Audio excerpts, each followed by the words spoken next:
Welcome to Inspiration and Transformation from the Banks of the Ganga with Sadhvi Bhagawati Saraswati, an American sannyasi living at the Parmarth Niketan ashram in Rishikesh, India. Sadhvi is president of the Divine Shakti Foundation, a charitable organization bringing education, vocational training, upliftment, and empowerment programs to women and children.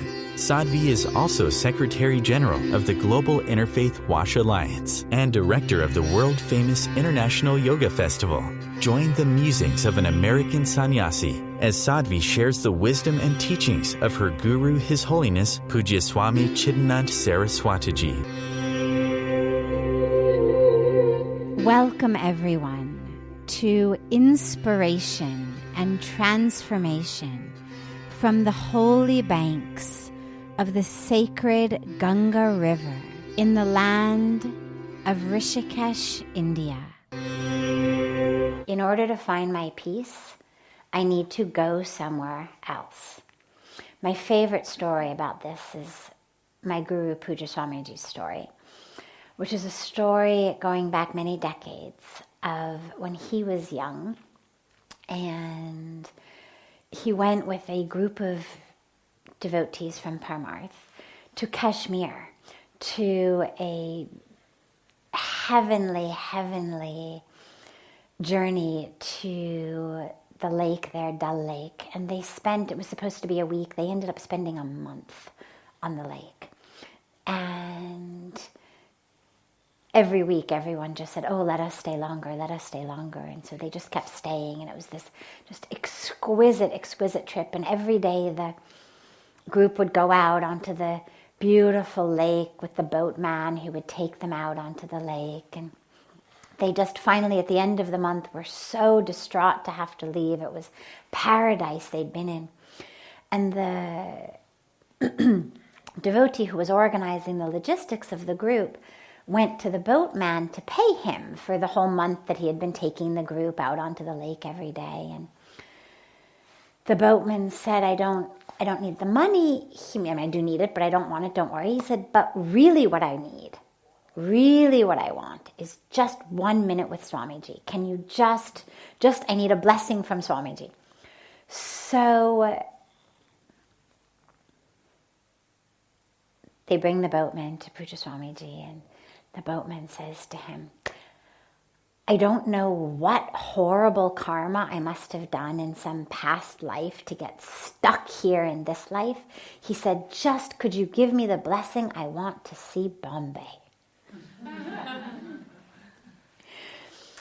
And I love that story because everyone on the boat was from Delhi, Bombay, Calcutta, big cities. They were just in paradise. Like, why can we not live in this exquisite mountain lake paradise? How lucky this boatman is, my God.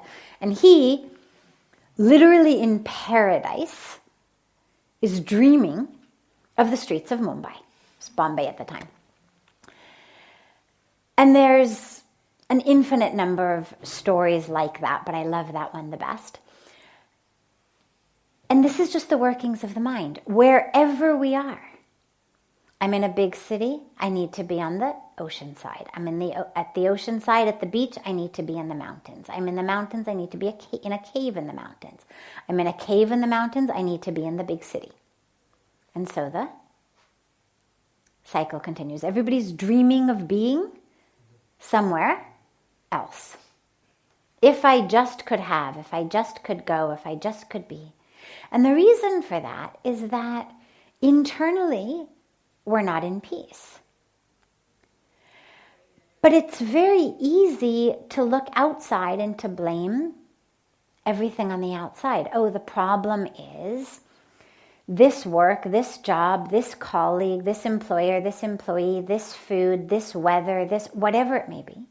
And if I just could be somewhere else, I would find the peace. And we go from place to place. In the world of psychology, it's called pulling a location, as in I'm going to change my location and somehow who I am will change. But wherever we go, We're carrying ourselves with us. And so that which we are searching for, we have to work it out within. And you see this all the time. Go to beachfront resorts, you see people fighting. In fact, again, psychologically, we know that couples are much more likely, actually, to fight when they're off on vacation than at home. Like the rate of arguments is actually worse on holiday than normally. Why? Simply because they have more time. You would think, here we are in this beautiful place. We're on an ocean, on the beach, in the mountains, at a lake, wherever we are. Now, all of that which makes us angry and stressed goes away. No, they actually fight more. Because all of that which makes them fight is within themselves. At home, they're so busy that it may not come up so much, but put them together in a mountain resort with nothing to do, and they fight. So whether you're fighting with a spouse or you're fighting with yourself, it's internal. The noise that we are running from is not outside, it's inside.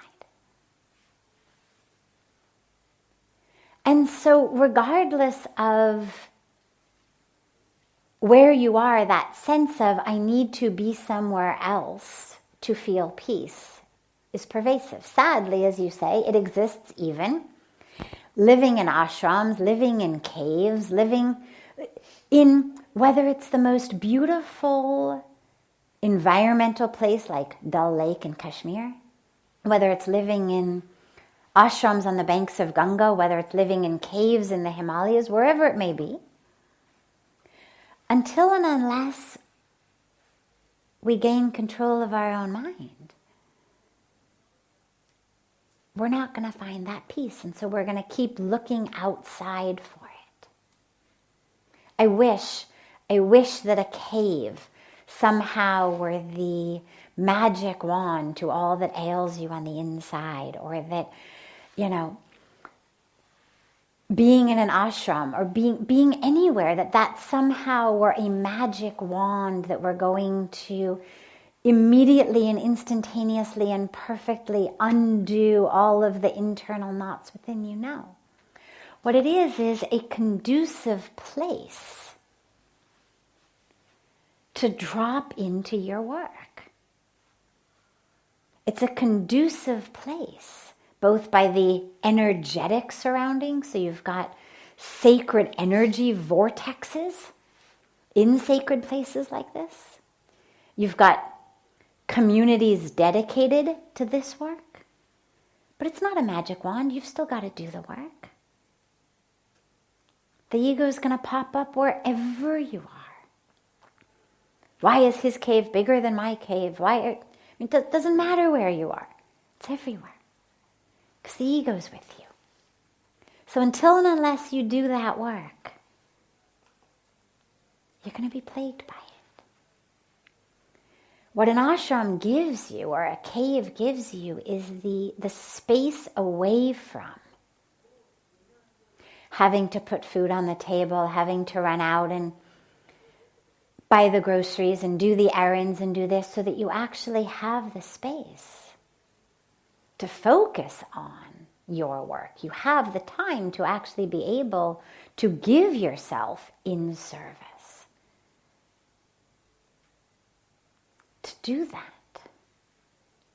But it's not going to do the work for you. You still have to do it. You're listening to OTR-FM, part of the IOM radio network. Being a radio host on IOM FM allows you to build your show on a rich platform with the power of the internet to fulfill your outreach goals and connect with a very specialized and global online audience, unlimited by time and distance. OMTimes Radio will provide you with web relevance, a recognizable conscious brand, and with the standard of excellence that has accompanied every single Circle of Hearts Radio is a sanctuary on the airwaves. Join me, Grandmother Elia, in the circle on Sunday, 2 p.m. Eastern, as I share information to both enlighten and nourish your soul. Hi, This is Christina Ricci with RAIN. Every 2 minutes, another American is sexually assaulted. If you or someone you know has been sexually assaulted, you are not alone. Help is just a call or click away through the National Sexual Assault Hotline. Please call 1-800-656-HOPE, that's HOPE, or visit RAIN.org, that's RAINN.org. Brought to you by RAIN and this station. Welcome back to Inspiration and Transformation. I'm so glad to have you all back here with me. I'm very happy to hear that you are so much happier since you've come. But it was interesting, you said I'm a happy person since you've come, a happier person. What I would say is, maybe for the first time ever, certainly for the first time in 43 years, from what you told me the other night, you actually know who you are. You haven't become a different person. You've become an aware person. You've become an honest person. 10 days ago, you judged yourself and your life from a place of ignorance, from a place of that false identification. In 10 days, you've come to know yourself. You've come to experience that truth of who you are. And yeah, it feels really good. And what's so beautiful about it is it does make us happy. Because suddenly, who we are is enough. Suddenly, regardless of how many other people in the world like us, love us, appreciate us, praise us, regardless, I'm enough. Regardless of what I've achieved or own, earned, done, I'm enough.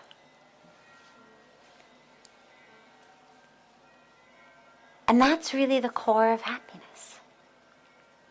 You know, it's very sad. The Constitution of the United States grants us all the right to life, liberty, and the pursuit of happiness. And I'm actually convinced that it's one of the reasons that we suffer from such a serious epidemic of depression. Because we literally are rooted in this belief that happiness is something we need to pursue. And if I need to pursue it, it means I don't have it. It means it's outside of me. And so, yeah, I've been granted the right to pursue my happiness. Better get started. Where's the shopping mall? Better get started. Is the sale on yet? 1 day left. Okay. That illusion that happiness is something that we are supposed to pursue is actually, I think, that which keeps so many of us from it. Because if I'm pursuing it, I'm not it. I don't pursue myself. So it literally indoctrinates us all from very early childhood into this belief that I'm not happiness. Happiness is out there, whatever it means for me. This job, this mansion, a condo on the beach, a night drunk with my friends, a gift certificate to the mall, whatever it may be. And you've been so blessed to have the courage, as I said the other night, the courage to really open yourself. Because that happiness, it exists for all of us. But we have to be prepared to open ourselves to it. And so, congratulations. And yeah, you're right. We don't try to change people's religion because your religion isn't the problem. There's no right or wrong way to know God.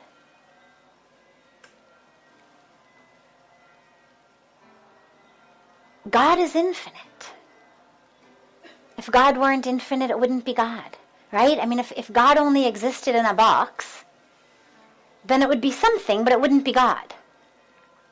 The whole point of God is the concept of infinity, the concept of omnipresence, the concept of omnipotence, can do anything, is everywhere. And so if God is everything and everywhere, there's an infinite number of ways in. And the only thing that matters is that we connect with God. Whatever way. The only wrong way to connect with God is not to connect. The only wrong religion is a religion that makes me say, forget it, I don't want to be with God. Whatever way brings you to God, that's the right way. And so, yeah, our goal is, it's not about changing religions, it's not about what book or name or form. It's about that presence of the divine within you. Because when you access that, you find that you can experience God in every form. Paramahansa Ramakrishna, one of the beautiful, beautiful sages of India, actually did this. He was born, of course, in a Hindu family. He was living and serving in a Hindu temple and devoted to the mother goddess Kali. But after his awakening, he actually went out and undertook this very, very beautiful sadhana of trying to experience God in the form of Jesus Christ, in the form of Allah, in the form, he went through all the different religions. And he wouldn't stop worshiping God in that form until he experienced the presence of the same God that he had already connected with.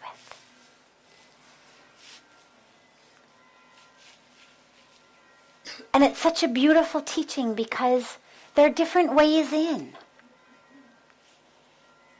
But God is one. It's like here Mother Ganga flows so beautifully. The point is to go in. Do you go in by the marble steps here at Parmarth Niketan? Great. Do you go in in the sandy beach up at Ramjula? Great. Are you young and adventurous and jump off the rock upriver a little bit? Great. No problem. Ganga doesn't care. Ganga's not giving special blessings to those who jump off the rock upstream compared to those who walk down the steps or go down a cement pathway. Doesn't matter. Use whatever path works for you. Knee trouble? Go down the ramp. Right? A little unsteady, hold the chain, sit on the steps. Again, young and adventurous, jump off the rock. Doesn't matter. What matters is get in. Whatever works for you. But it's up to us to use our religion to get connected to God. Like we use these paths to Ganga to get in.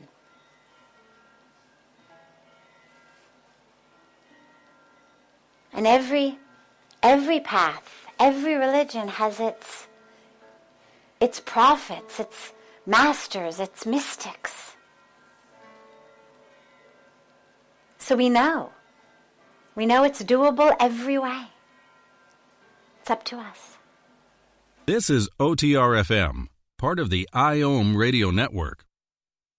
OMTimes magazine is one of the leading online content providers of positivity, wellness, and personal empowerment. A philanthropic organization, their net proceeds are funneled to support worldwide charity initiatives via Humanity Healing International. Through their commitment to creating community and providing conscious content, they aspire to uplift humanity on a global scale. OMTimes, co-creating a more conscious lifestyle.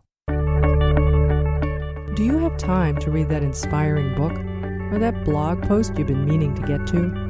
In your busy world, how do you improve yourself and keep your life going? I'm Lisa Kay, and my Between Heaven and Earth radio show can transform your life just by listening. Be uplifted with inspiring topics, positive stories, and ideas that really work. Between Heaven and Earth radio is conscious living for your soul, every Wednesday at 4 p.m. Eastern Time. Like Baldwin with People for the Ethical Treatment of Animals. I grew up loving circuses and other traveling animal shows, but it never occurred to me what life might be like for the animals. Training wild animals to do things they don't understand takes force. Routine discipline with a hook or whip with the heel of a boot shows the animal exactly who's the boss. Don't patronize animal acts. Please contact People for the Ethical Treatment of Animals. 757-622-PETA. Welcome back.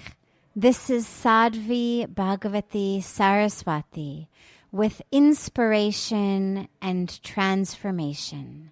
When you say, I've been miserable for 43 years, who has been miserable? Describe that I to me. How old are you now? I'm 57. Okay. So your misery started when you were about 14. What did the misery feel like at 14? What was the voice of that misery at 14? More on the emotional side. And tell me specifically, like when you were 14, if I met you then, and you said, I'm miserable, and I said, tell me about it, what would you say at that time? I would say my thinking is all jumbled up and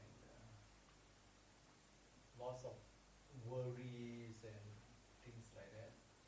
I'm worried.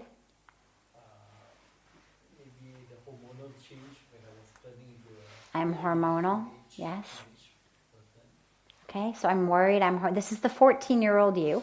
I'm worried. I'm hormonal. Okay, what else?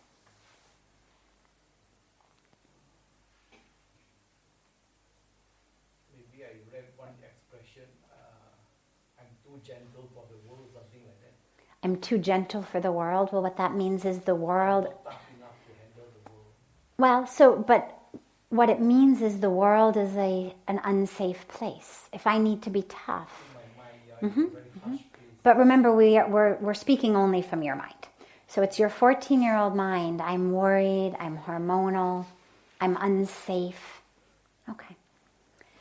Now tell me about the misery at 57. What does your 57-year-old mind say? I'm taking lots of pills on a daily basis. I can't sleep. I worry a lot. I worry a lot, so I've spent 43 years worrying. Yeah. Okay. Pain everywhere in my body. Lots of mental issues, even Yeah, of course. suicide ideation. Yeah, if you spent 43 years miserable, it's very natural that you would have suicidal thoughts. But now here's where I'm going with this. There is not one cell of you today that was there when you were 14. Okay? Every single cell of you, including all of those hormones, including all of the chemicals that were your thoughts at that time, all of that, everything has regenerated. Every single cell of your being has regenerated. There is not, what did you say your name is? Martin, okay. There's not one cell of Martin today who was the 14-year-old. But you have made a decision to carry that with you. Now the question is, have you done it long enough? Are you ready to let it go? Are you ready to stop? I'm ready, that's why I'm here. You are ready? Yeah. Okay. What is the benefit that misery has given you? What is it that has been so valuable you've held on to it for 43 years? Made me into a very insightful person. Made you a full person? Insightful. Mm-hmm. And Insightful, a bit philosophical. Okay. And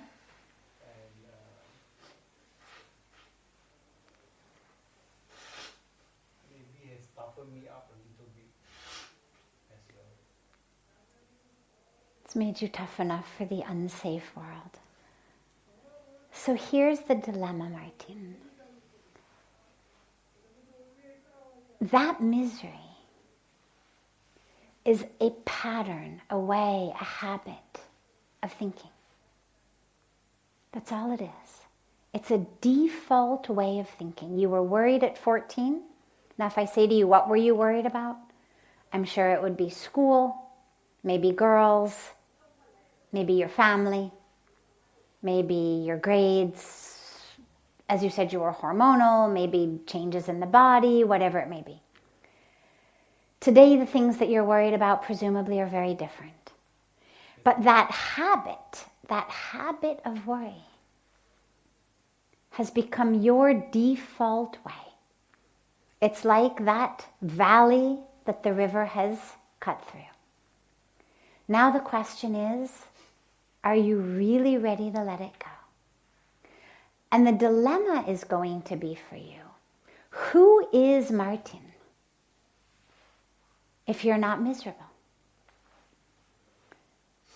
So if you took your worry, if you took your suicidal thoughts, if you took that pain, and you literally gave it to the Ganga River, who would you be without it? Who are you without the misery? Tell me about him. What are you going to think about? I think I'll be a more gentle person. Oh, you'll definitely be more gentle, but I'm asking a very specific question. What are you going to think about? If you're not going to be worried all the time, and you're not going to be miserable, and you're not going to be thinking about suicide, what will you think about?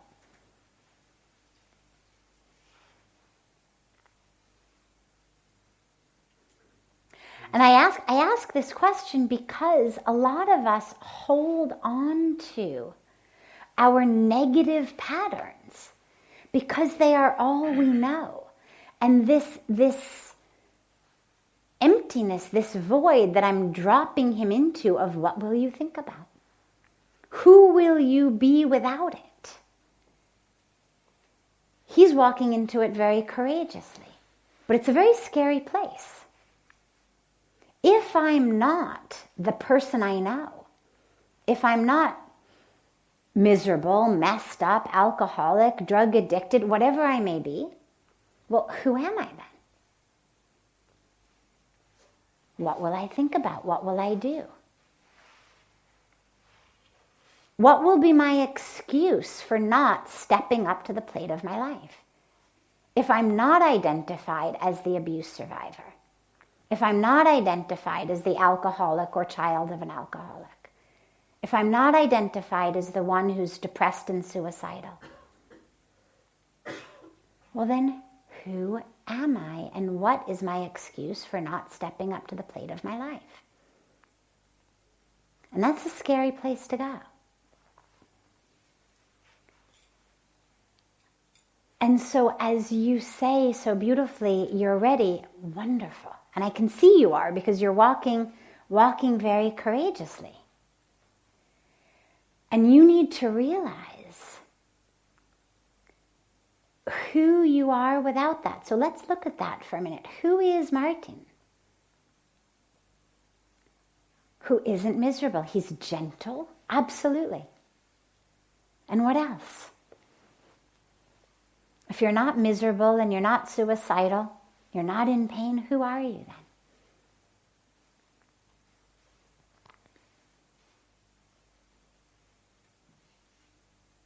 Are you asking me a question? Yes, absolutely. You're the only one who can tell us. I got this grand idea of being a man of peace. A man of peace. Because my heroes are like you guys, Mother Teresa, Dalai Lama. I really... Well, the world certainly needs another Mother Teresa and Dalai Lama, absolutely. Wonderful. Now, in order to let go of that misery, you have to be prepared to let go of all of that which identifies as miserable, all of those thoughts. So what will you think about instead? If you're not thinking about how miserable you are, and you're not thinking about committing suicide, what are you going to think about? You're listening to OTR-FM, part of the IOM radio network. Being a radio host on IOM FM allows you to build your show on a rich platform with the power of the internet to fulfill your outreach goals and connect with a very specialized and global online audience, unlimited by time and distance. OMTimes Radio will provide you with web relevance, a recognizable conscious brand, and with the standard of excellence that has accompanied every single Circle of Hearts Radio is a sanctuary on the airwaves. Join me, Grandmother Elia, in the circle on Sunday 2 p.m. Eastern as I share information to both enlighten and nourish your soul. Hi, this is Christina Ricci with RAIN. Every 2 minutes, another American is sexually assaulted. If you or someone you know has been sexually assaulted, you are not alone. Help is just a call or click away through the National Sexual Assault Hotline. Please call 1-800-656-HOPE, that's HOPE, or visit RAIN.org, that's RAINN.org. Brought to you by Rain and this station. Welcome back to Inspiration and Transformation. I'm so glad to have you all back here with me. I'm having such a difficult time minimizing my sanskaras. I recognize some improvement, but there are times when I just naturally return to the same behaviors, like a gut reaction. What are the effective ways to create new sanskaras and to lessen the effects that the old ones have on our behavior? So a sanskara just means an impression. In the West, we speak a lot about neural networks, neural patterning. In Indian philosophy, we speak about a sanskara. But either way, however you think about it, one way to envision it is a river that runs down a mountain. It's going to cut a valley in one place. And it's a self-perpetuating cycle because as the river runs through, it cuts the valley deeper. And then, of course, as the valley gets deeper, it's more likely that the river is going to run through it. And each time the river runs through it, the valley gets deeper. And each time it gets deeper, it's more likely that the water will run into it. And it's the same way with our own sanskaras, our own habits. And it's interesting for me because I come from a background of psychology in the West, academic psychology, psychoanalytic psychology. And for a long time, there was this belief that somehow all you had to do with your emotions was get them out. And if you could just get them out, you would be free of them. And so there were lots of types of therapy. There still are, but slowly, people are turning away from that. But there were lots of types of therapy that were all about getting it out.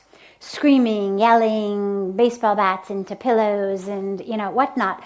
because as though my anger were somehow just like, some bad food that I ate. And if I could somehow just get it up, I would feel better. And what happens, interestingly, is that there's a massive, and I won't go into too much of the science, but I do love it.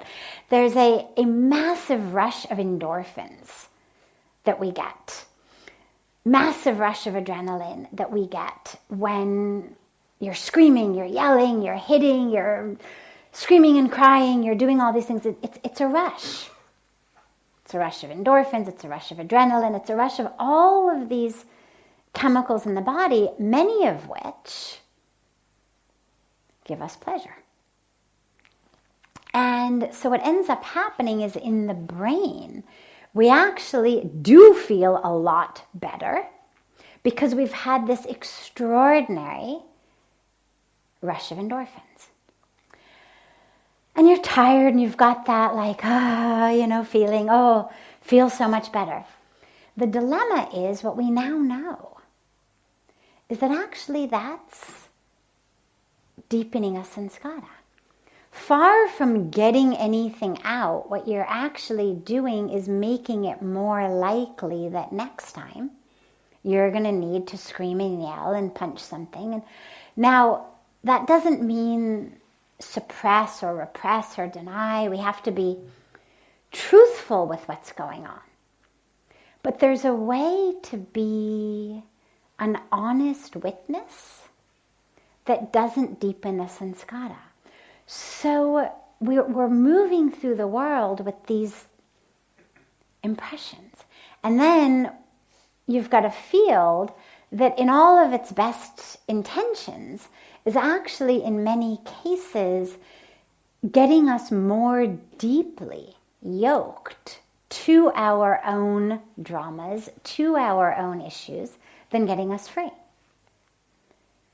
Turns out we now know that anger, the more angry I get, the more likely I am to get angry. So it's the exact opposite of what we had hoped. We had thought, if I just have a good temper tantrum today, I'm gonna be done. I'll be very peaceful and calm. But actually, each temper tantrum I throw is deepening that valley, is strengthening that sanskara, so that next time I'm even more likely to throw a temper tantrum. So the questioner says, okay, I'm working with this. How do I free myself of them and lay better ones?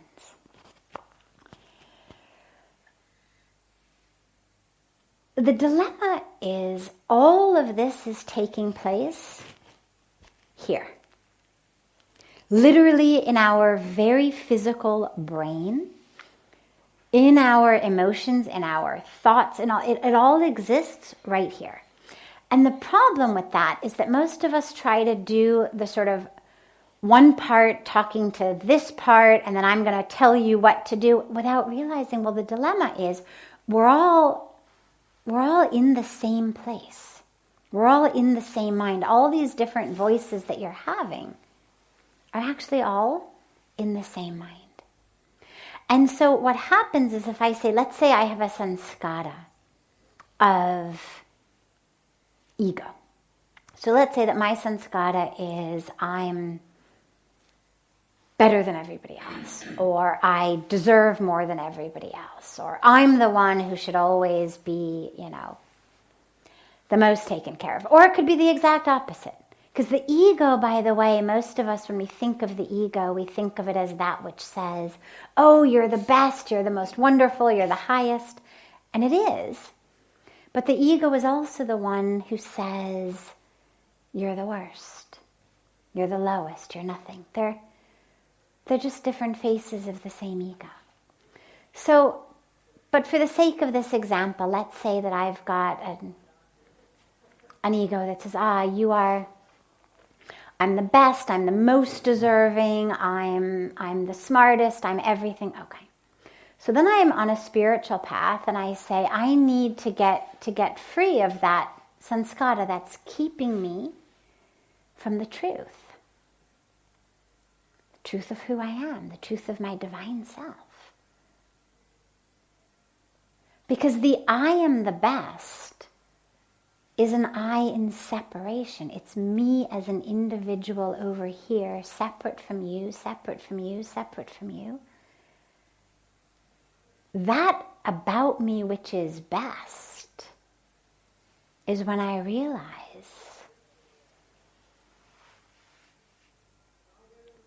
I'm actually one with everything. And because the divine is perfect, okay, yes, I am also perfect, but I'm only perfect in that fullness, in that connection with divine perfection, not this individual self with its own ignorance and its own habits. That's not perfect. That's what we're working with. So if I've got my sanskara that says, you're the best, everybody else is, worthless and useless and stupid, and you're the only one who can do anything, you're the best one, you're the smartest, okay. Then I decide on a spiritual path, I need to free myself of that. So then I've got my mind in there saying, I'm going to free myself of that. I'm not going to think about how good I am. I'm not going to think about that I'm the best. I'm not going to think about how smart I am. I'm not going to think about how stupid those people are, how low those people are, how high I am. Well, you see what I'm doing? I'm thinking about it. Right? It's like that famous joke story where they say, okay, we're going to meditate now, and whatever you do, don't think about pink elephants. Okay? Just don't think about pink elephants. So now the minute we close our eyes to meditate, what's the first thing in everybody's mind? Pink elephants, right? Now, was anybody thinking about a pink elephant before I said it? But you see here how I've created the very problem I'm trying to solve. Because by not thinking about pink elephants, I'm thinking about pink elephants. We see this a lot with addiction. Let's say I'm a smoker and I decide I'm going to quit smoking. In order to quit smoking, I have to stop thinking about smoking. Okay, so today I'm not going to think about smoking. I am not going to think about smoking. I'm going to stop thinking about smoking. I am not going to... What am I doing? What is on my mind 24 hours a day? Smoking. So the dilemma is whether you are thinking about something or you are not thinking about it. Either way, it's taking place in the same mind. So it's there. Smoking is there. Pink elephants are there. Whether you are actively thinking about them or actively not thinking about them, your mind is full of that object. That sanskara is deepening. Whether you're going with it or trying to push it away. And that's the dilemma of trying to use the mind to think about the mind. Or let's say that in my life, I was abused as a child. Okay, so you go through the work, you do the healing from it. Now I'm on a spiritual path and I need to break free from that identification, from that sanskara of being abused. So, okay, I am not going to move through the world as an abuse survivor. I am not going to think about I'm not going to be a victim. They just said that to me. Yeah, I can see my first way of thinking is abuse, but I'm not going to go there. Not going to think about abuse. But all day long, I'm still thinking about abuse. It's still what my mind is occupied with. That sanskara is getting deeper and deeper and deeper. So the only way to actually break free from this is to actually break free from the identification, and it's not something you can do with the mind. Because the mind is just going to keep making it go deeper and deeper. You're going to just be having the don't think about pink elephant syndrome. You have to break free from the whole identity that is wrapped up in the sanskara. So it's not just, I'm not an abuse survivor. It's not that. It's, who am I? So rather than don't think about pink elephants, it's focus on this mantra. Focus on this image of the divine. Focus on this prayer. Focus on the flowing Ganga. It's not, I'm not going to think about the games of my mind or my sanskaras. It's, I'm going to realize the truth of who I am. I'm going to focus on that which is true, rather than not thinking about that which isn't true, and therefore filling my mind with it anyway. So instead of thinking about not smoking, I will be thinking about drinking lots of water, or I will be thinking about taking beautiful, fresh inhalations of Himalayan air. And going back to the sanskara, instead of not thinking about how I'm the best and how I'm the highest and how everybody's lower, instead of that, I'm going to think about how I'm one with everyone and everything. I'm just going to take that mind and put it on what's true, rather than focus on trying to change or undo that which isn't true. So the only way to undo the past sanskara and to create the new sanskara, the new impression,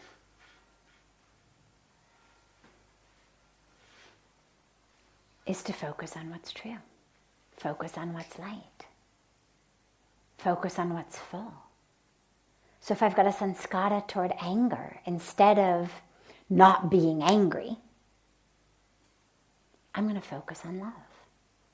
I'm going to focus on forgiveness. I'm going to focus on caring. I'm going to focus on that which is the truth.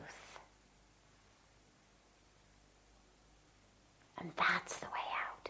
Because all of these sanskaras are rooted in this very particular incarnation, what I've been through, what I've experienced, what I've inculcated, that which I thought was truth, but was just false.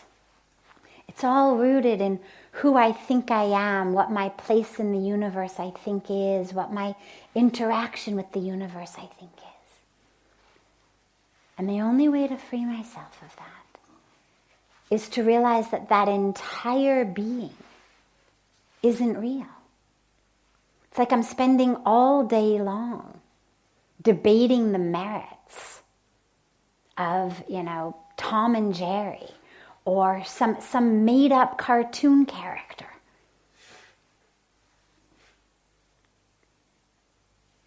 Well, regardless of whether I win the debate or lose the debate, I've spent all day long with my mind focused on the merits of characters who are fictional to begin with.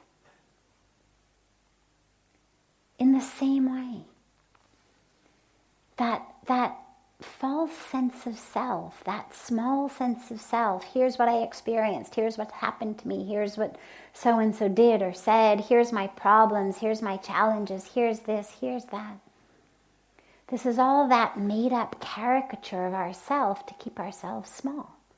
And the more attention I give to it, the smaller I stay. And the only way out is to shift the focus entirely to that which is true. the fullness, the wholeness, the completeness. And to do all of that which puts me into awareness of that. My meditation, my mantra, my seva, my service, my prayers. To do all of that, to move through the world connected to every single one I meet. Can I see the divine in every single one? Can I see myself in everyone? Because that's ultimately the truth.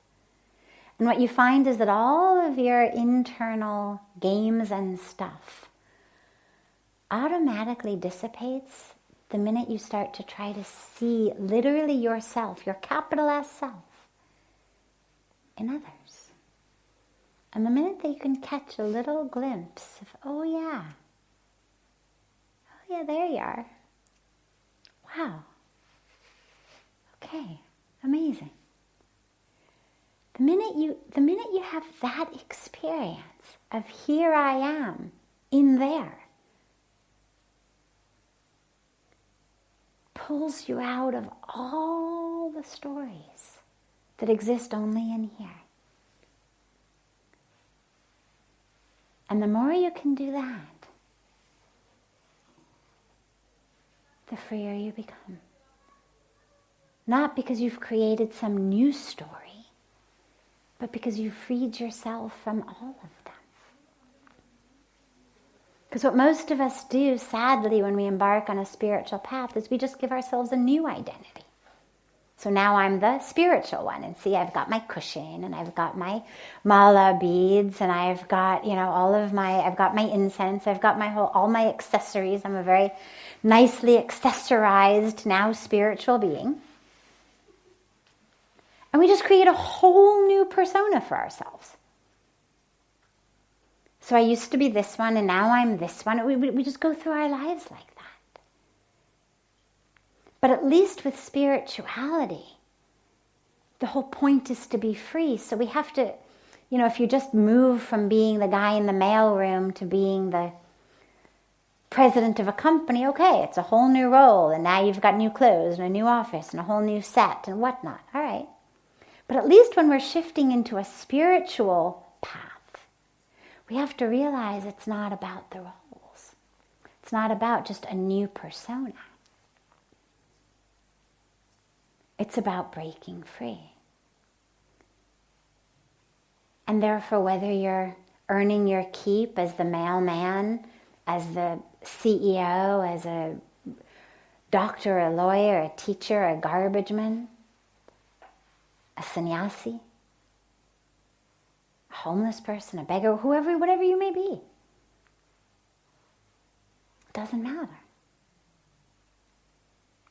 Because you're free.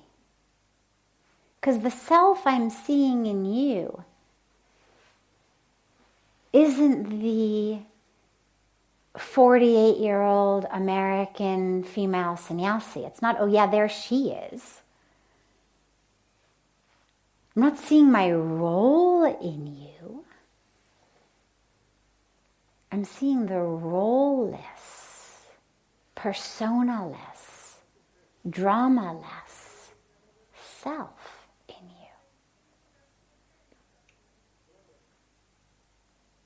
And so the more you can do that, the freer we get from our own dramas. And that's the goal. Not just to trade one for the other. This brings to a close this hour of inspiration and transformation. Thank you so much for joining me. I'm so glad to be together with you all each week. And I look forward to being together again next Thursday, same time, on OMTimes Radio.